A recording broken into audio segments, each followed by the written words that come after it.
Welcome or welcome back to my YouTube channel. This is EPR Originals, and today, we are looking ahead to the month of July. I haven't really pre-done my math. I do kind of know what I'm doing here.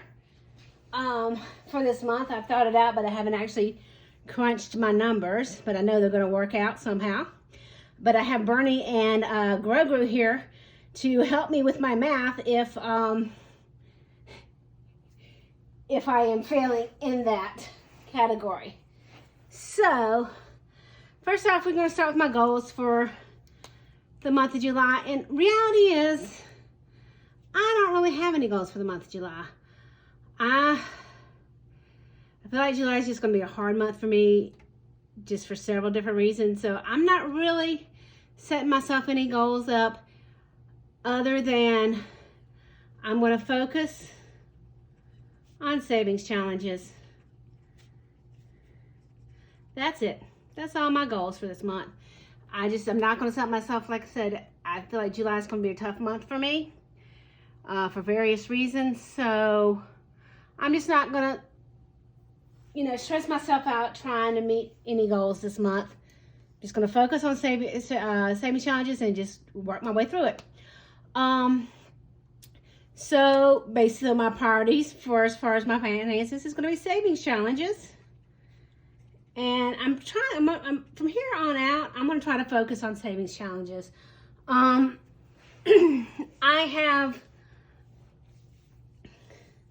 gotten my sinking funds all pretty much in a decent place. I started out into December, $0 and everything. First, stuffing was just kind of a trial to see how it was going to work out. So I think I'm in a decent place. So I don't really feel like I need to focus on that many sinking funds. Because I feel like they're all in a good place. So what my plan now is to do is to funnel more money towards savings challenges. And I'm going to see how I can do this because of where the tripod is. Let's see. So let's start with my math. Okay, let's see. We're still in frame there. So between savings challenges and sinking funds, I budget $310 every month. For my retire early niece and nephew, I'm budgeting $18. Gone up from $17 because my niece will have a birthday, so she will become 6, so she'll start getting $6 as opposed to $5. So that's $18 for that. And I'm budgeting $92 for savings challenges. And I'll talk about that a little bit more when I get to the end. So that is $110 between those two. Which gives me $200 for my sinking funds. Medical dental, I'm budgeting $30 for, because that's my normal. Which gives me $170 to go between 1, 2, 3, 4, 5, 6, 7, 8, 9, 10. Is that right? 3, 4, 5, 6, 7, 8, 9, 10. Yes, I have 10 other sinking funds. Just wanted to be sure I did that right. So I have $170. If we're divided evenly, it would be $17 per sinking funds. But I don't do with the odd numbers. It's either a 10 or a 5. So that I'm going to end it with. So I'm going to basically I'm going to give most of my sinking funds $10. There's a few of them I'm going to bump up a little bit more. So I'm going to give dance $10 and road trips $10. So that's $20 off of that. It makes $150. Car maintenance, I'm going to do $10. Home maintenance, I think I'm going to do $20. Extra vacation, I think I'm going to do $20. So that's another $10, $20, that's another $50. Leaves me $100. Clothes, I'm going to do $10. I'm going to come back to cats to the vet. Oh, wait. Sorry, I got self-care before I get to cats to the vet. I'm going to do $10 for self-care. So that $100 is now down to $80. I'm going to skip cats and gifts for the moment. And I'm going to go to want. I've got $80 left. So I'm gonna do $10 in want, which gives me 70. I'm gonna still do $40 in Cats to the Vet, because I know their appointment's coming up. I haven't made it yet, but it'll either be in July or August. I'm leaning towards August because I have a week's vacation in August and I'm not going anywhere. I think I'm just gonna take the cats to the vet then. So that gives me $40, which leaves me $30 for gifts, because like I said in my sinking funds video, that pretty much from here on out to the end of the year is my gift giving season, so I kind of need to stuff gifts a little bit heavier. So let's go back and see, and let's do our math. So 10 and 18 is 28, and 10 and 30 is 40, makes 68, and 10 and 20 is 30, makes 98, and 20 and 10 is 30, makes 128, and 10 and 40 is 50, makes it 178.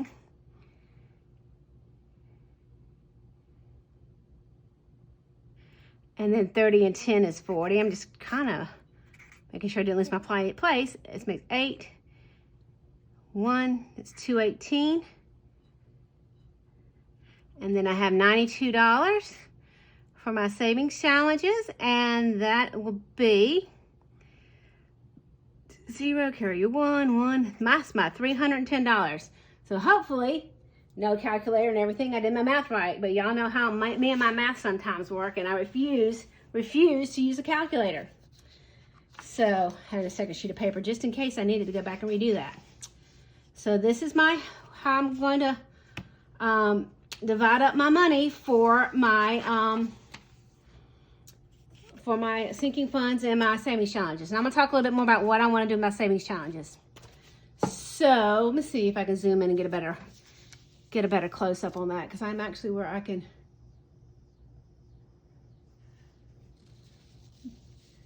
Hopefully y'all can see that. I can't really tell.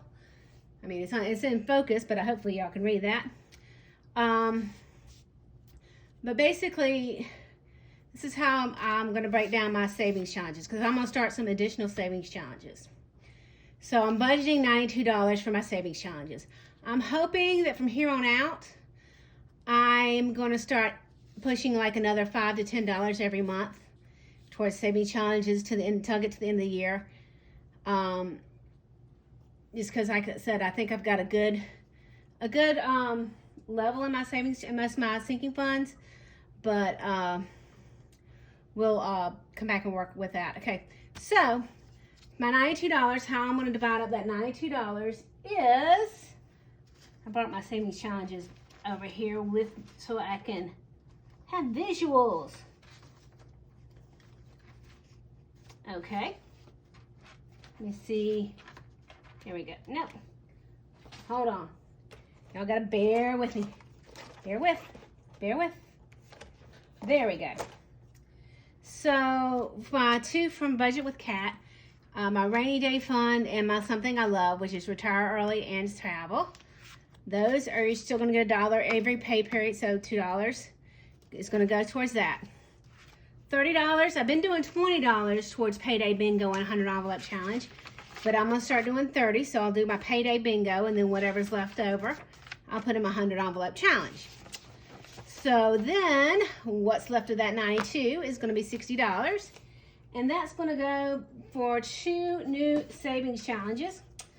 I have my mystery challenge scratch off from TandLbudgets that I'm gonna start. I have no idea, there's nothing on here about what the lowest, what the highest number is. So I have no idea what that's gonna be. So I'm kind of budgeting $30 for that. But it, once I do a couple, maybe I'll feel a little bit more. And then the other is my roll of dice. I don't have my roll of dice tracker. My roll of dice, the most I would stuff in that is $24, but I might do 2 rolls. 2 rolls depending on how much money I'll have left over. So, so what I'm planning on doing is doing my roll of the dice first. And if I have, after my first roll, if I still have another $24 left, I'll roll a second time. And then And then I'll do my scratch off, and what's left out of that $60 after the roll the dice and the scratch off. And depending on how the scratch off goes, I might end up trying to do 2 scratch offs at a time. We'll see. We'll see how that works. So, and then whatever's left out of that $60 is going to go into my little oddball ones that I made, which will eventually roll back over to the 100 envelope challenge. And then also for sinking funds, I do whatever's rolled over from my wallet. So my plan, and that's been $60. So, which is completely, I think that's completely doable with what I'm doing, with what my plan is here. So the first thing I will stuff is I'm going to restart the 24 envelope challenge. So I will stuff one of my 24 envelopes, maybe 2, depending on how much money I have rollover. But if I were to stuff the 24, that would be $24. And then I'm going to stuff some of these cats, 1 or 2 or all 3 of these cat savings challenges, depending on how much I have. But if I were to stuff all 3, that would be $30. And $30 plus 20 plus the 24 is would be $54, which would leave me $6 out of my normal $60 that I have. Sometimes I have a little more, sometimes I have a little less, but it's going to be kind of fluid. I'm just running these numbers just so you know that it's completely doable. And then I have 3 other little savings challenges I made up that are going to go over to sinking funds. And I'm going to, once I finish one, I'll add another one. And these are my first, the 3 that I picked here are the first 3 that are on my list. Other than the retire early niece and nephew, those will never change. There's always be what they are. But my first 3 are dance, road trips, and medical dental. So for dance, I made up this little dancer challenge. I haven't taped this together yet, but I wish I hadn't put that up so high. But anyway, so I made up a little dancer challenge, and what I'll do is I'll put $2 in for each dancer, and I'll check off the box as I do them, which that'll give me, when I finish that, that'll be $24. That'll roll over to dance. Then I made this 12 elephants, and I chose the elephants because of my little paying off the elephant guy. I thought I'd just do elephants. So I've got 12 elephants, which is kind of like the 12 envelope kind of like a 12 envelope challenge. So I'd stuff anywhere from $1 to $12. So this one I would stuff 2 in, so automatically that would bring us up to 56. So I could stuff $2 in this one also, or $1 in this one, just depending. $2, $1, or even $3 in this one, because that'll bring me up to 59. And then this other one, I'm calling it the Octagon Challenge, even though I didn't have a name for it when I did it. I haven't taped these together yet. I just folded them. So I didn't have a name up for it when I did this one, but it comes up to $144, and that's going to go to medical. So each of these octagons are worth the dollar amount that's in this the octagon. I was about to say square, but it's an octagon. So that'll give me $144. So if I were to do 2, and then I would do the 3, and that would be 5, and 1, that would be 6. That would make my whole $60. So I think doing these is going to be doable for me, the way I do things most of the time. I mean, if I only had $60, I probably wouldn't stuff the $24 envelope, and I also probably wouldn't stuff all 3 cat challenges. So I really think that this is going to be manageable.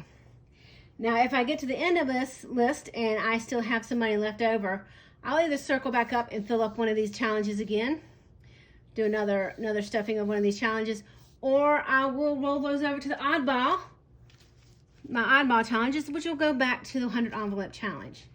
So that's just kind of what I'm thinking I'm going to do. We're going to try that for a month. We're going to see how that works, and we'll go from there. So let me zoom back out. I zoomed out too far. Oh, that's good enough anyway. Anyway, that is my look ahead for the month of January. And thank you guys for joining me. I'm not sure what order I'm putting these out in, but I'm filming them backwards from what I like to usually post them. But I haven't done my paying off this guy video yet.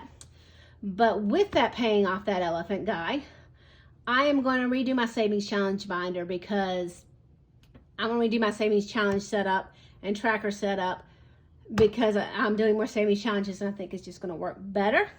So I'm going to do that with my elephant check-in, which I may have already done because I usually do my debt check-in before I do my look ahead. But I'm filming them backwards. Don't know if I'm going to post them backwards yet or not. Anyway, that was a long-winded explanation. I need to work on that. Oh well. That's just who I am. That's just me. I say the same thing 3 different ways. That I've always been like that. So, anyway, thank you guys for joining me. And like any other YouTube channel, you can like, subscribe, share all those wonderful things. Thanks again.